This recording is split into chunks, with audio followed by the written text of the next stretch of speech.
I've been there standing on a dock, wallet already a little lighter after splurging on a cheap sonar unit that promised instant fish alerts, only to stare at a fuzzy screen that never quite found the bite.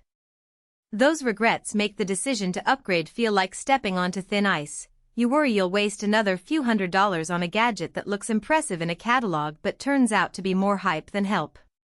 Link is in the description if you want to check the product details on Amazon.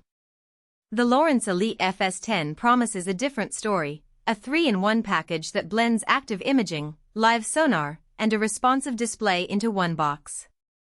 So the question I'm really answering is whether this feels like a smarter buy or just another shiny lure.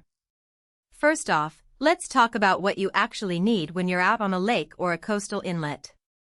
Most anglers want to know 3 things: where the fish are, how deep the water is, and whether the structure underneath could be holding a school. In the past, you'd have to juggle a separate depth finder, a fish finding chart, and maybe a handheld GPS. The Elite FS10 tries to collapse that workflow into a single screen, and that's where its practical strength shows up. The unit's Read Idlefish claim isn't just marketing fluff, it boots up in under a minute, and the live sonar feed starts painting a picture of the water column right away.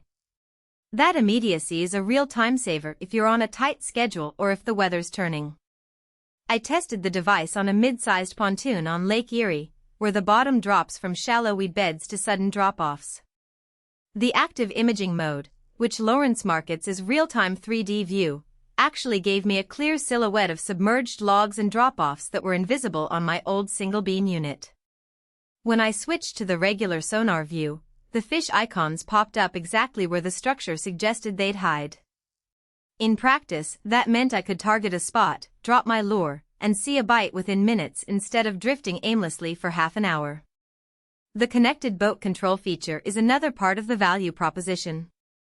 The FS10 talks to Lowrance's optional HDS12 or HDS15 displays, letting you keep your main navigation screen clean while still having the fish finder data on a secondary screen.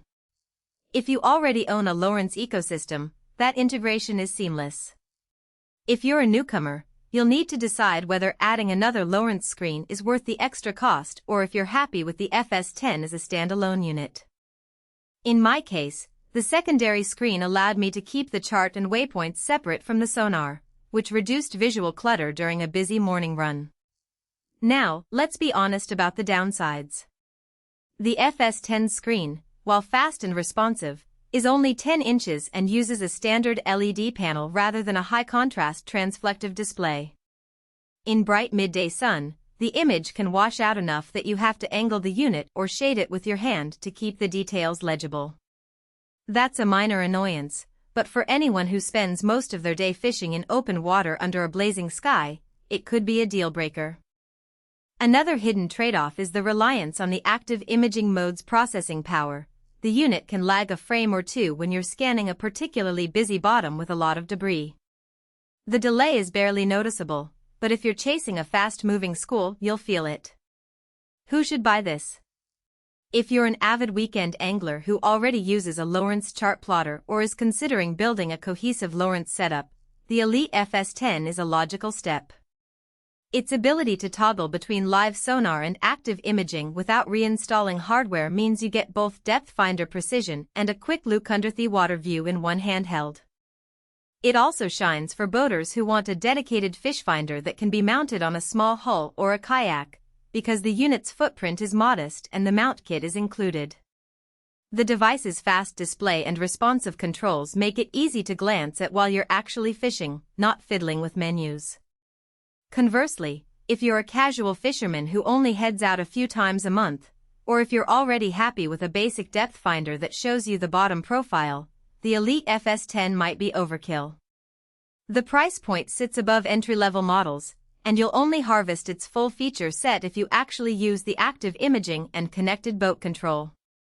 Similarly, if you're planning to fish primarily in murky, heavily silted water, the active imaging mode's reliance on higher frequency sound may not penetrate as well as a low-frequency unit designed for deep, turbid conditions.